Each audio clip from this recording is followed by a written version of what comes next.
वक्रतुण्डमहाकाय सूर्यकोटिसम्प्रभ निर्विघ्नं कुरु देवा सर्वकार्येषु सर्वदा।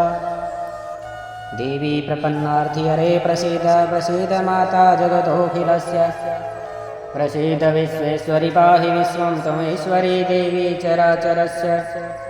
वन्दे देवयुमापतिं सुरगुरुं वन्दे जगत्कारणं वन्दे वनगभूषणं मृगधरम् वन्दे वसूनापतिं वन्दे सूर्यसुखासवहिनयनं वन्दे मुकुन्दं प्रियं वन्दे भक्तजनाश्रयं च वरदं वन्दे शिवशङ्करं।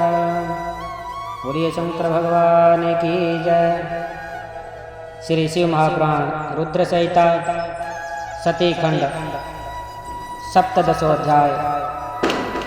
भगवान शिव द्वारा सती को वर प्राप्ति और शिव का ब्रह्मा जी को दक्ष प्रजापति के पास भेजना।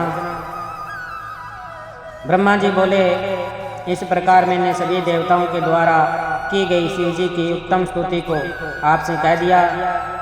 हे मुने, सती ने जिस प्रकार शिव जी से वर प्राप्त किया उसे अब मुझसे सुनो। सती ने आश्विन मास के शुक्ल पक्ष की अष्टमी तिथि को उपवास कर भक्ति पूर्वक सर्वेश्वर शिव जी का पूजन किया। इस प्रकार नंदाव्रत के पूर्ण हो जाने पर नौमी तिथि का कुछ भाग शेष रह गया था। उस समय ध्यान में निमग्न उन सती के सामने शिव प्रकट हो गए। वे सर्वांग सुंदर तथा गौर वर्ण के, उनके 5 मुख थे और प्रत्येक मुख में 3-3 नेत्र थे। भाल देश में चंद्रमा शोभा पा रहा था। उनका चित्त प्रसन्न था, उनका कंठ नीला था और उनकी 4 भुजाएं थी। उन्होंने हाथों में त्रिशूल, ब्रह्मकपाल, वर तथा अभय मुद्रा को धारण कर रखा था। वसममय अंगराग से उनका शरीर उदासीन हो रहा था। उनके मस्तक पर गंगा जी शोभा बढ़ा रही थी तथा उनके सभी अंग मनोहर थे। वे परम सौंदर्य के धाम थे। उनका मुख करोड़ों चंद्रमा के समान प्रकाशमान था।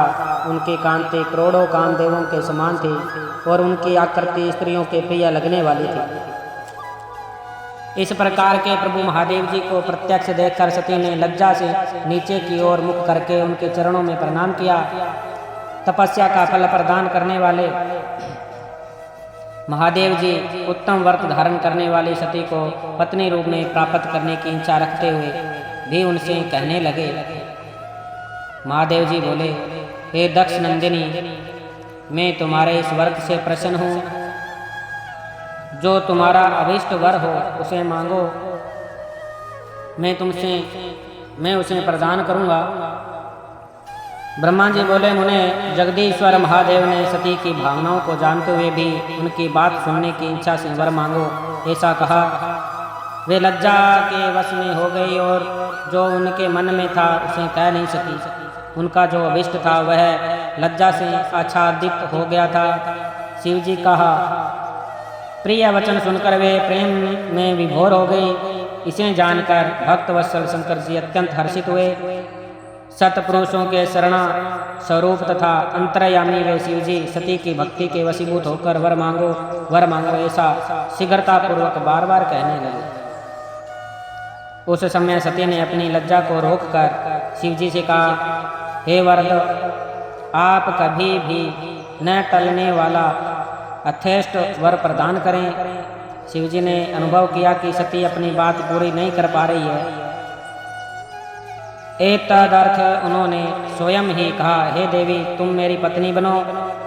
अपने अभिष्टपनों को प्रकट करने वाले शिव जी के वचन को सुनकर और अपना मनोगत वर प्राप्त करके सती प्रसन्न होकर चुपचाप खड़ी रही। वे काम शिव जी के सामने मंद मंद मुस्कुराती हुई कामनाओं को बढ़ाने वाले अपने हाव भाव प्रकट करने लगी।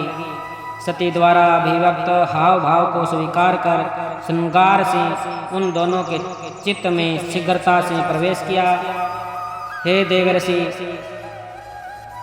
श्रृंगार के प्रवेश करते ही लोक लीला करने वाले शिव जी तथा सती की चित्रा से युक्त चंद्रमा के समान विलक्षण कांति हो गई। काले तथा चिकने अंजन के समान कांति वाली सती स्फटिक मणि के सदृश कांतियुक्त उन शिवजी को प्राप्त कर इस प्रकार शोभित हुई जिस प्रकार अभ्रलेखा मेघ घटा चंद्रमा को प्राप्त कर शोभित होती है। तदंतर दक्ष कन्या सती अत्यंत प्रसन्न होकर दोनों हाथों को जोड़कर भक्तवत्सल भगवान शिवजी ने से विनम्रता पूर्वक कहने लगी। सती बोली, हे देवदेव, हे महादेव, हे प्रभु, आप मेरे पिता के समक्ष विवाहिक विधि से मुझे ग्रहण कीजिए।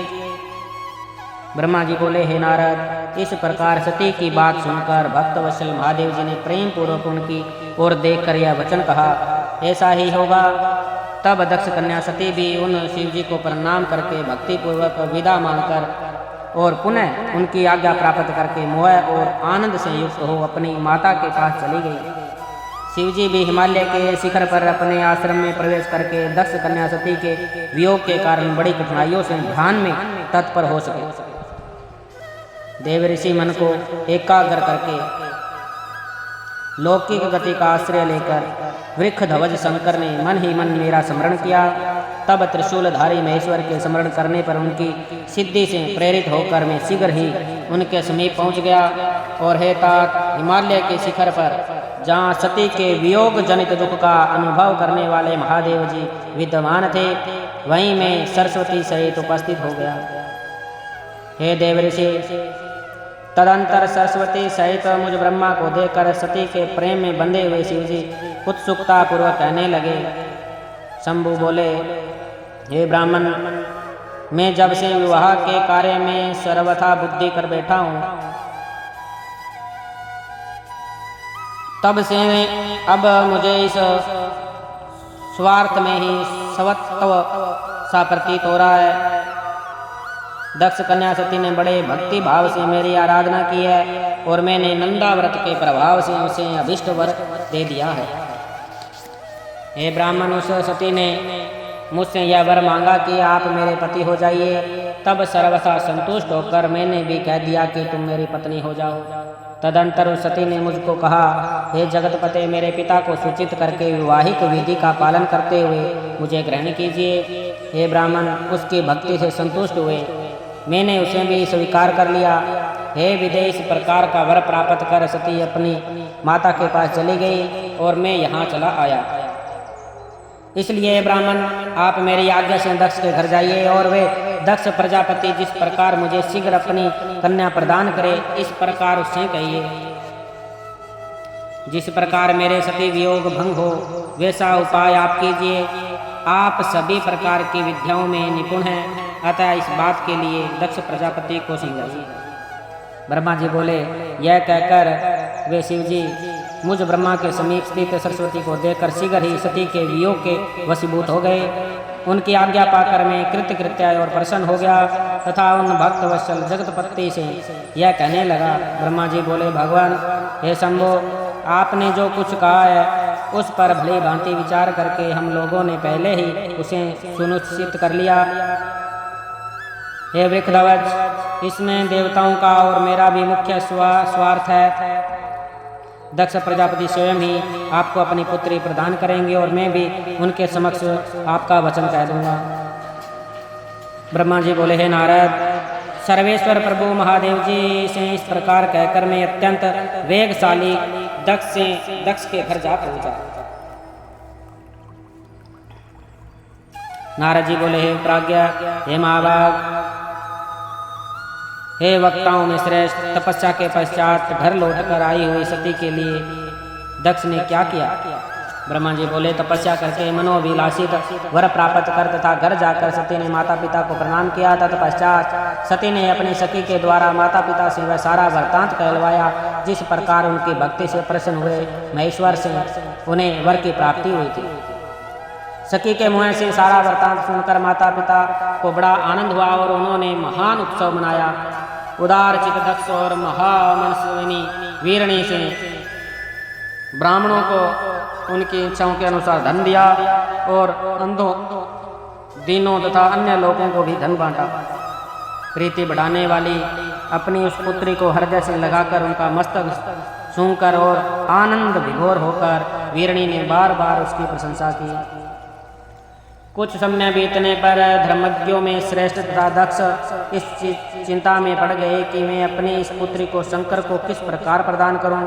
महादेव जी प्रसन्न होकर मेरी पुत्री को वर देने के लिए आए थे, किंतु वे तो चले गए। अब मेरी पुत्री के लिए वे पुनः कैसे आएंगे? यदि मैं किसी को उनके पास शीघ्र भेजूं तो यह भी उचित नहीं है, क्योंकि यदि वे पुत्री को स्वीकार न करें तो मेरी याचना निष्फल हो जाएगी। अथवा मैं स्वयं उनका पूजन अर्चन करूं, जिससे कि वे मेरी पुत्री की भक्ति से प्रसन्न होकर स्वयं इसे ग्रहण कर इसके पति बने। उस सती के द्वारा श्रेष्ठ तन से पूजित होकर वे भी उसको पाना चाह रहे हैं, क्योंकि वे मेरे पति शिवजी हो सती को यह वर दे चुके हैं। इस प्रकार की चिंता में पड़े हुए दक्ष प्रजापति के सामने मैं सरस्वती के साथ एकाएक उपस्थित हुआ। मुझ अपने पिता को देखकर प्रणाम करके दक्ष विनीत भाव से खड़े हुए और उन्होंने मुझे ब्रह्मा को यथोचित आसन दिया। तत्पश्चात चिंता से युक्त होने पर भी हर्षित हुए वे दक्ष शीघ्र ही सर्वलोकेश्वर मुझ ब्रह्मा से आगमन का कारण पूछने लगे। दक्ष बोले, हे जगत गुरु, हे सृष्टिकर्ता, यहाँ आपके आगमन का क्या कारण है? मेरे ऊपर महती कृपा करके उसे कहिए। हे लोककारक, आप मुझ पुत्र के स्नेहवश अथवा किसी कार्यवश मेरे आश्रम में पधारे हैं। आपके दर्शन से मुझे प्रसन्नता हो रही है। ब्रह्मा जी बोले, हे मुनि सतम, अपने पुत्र दक्ष द्वारा इस प्रकार पूछे जाने पर मैं उन प्रजापति को प्रसन्न करता हुआ हंसकर कहने लगा।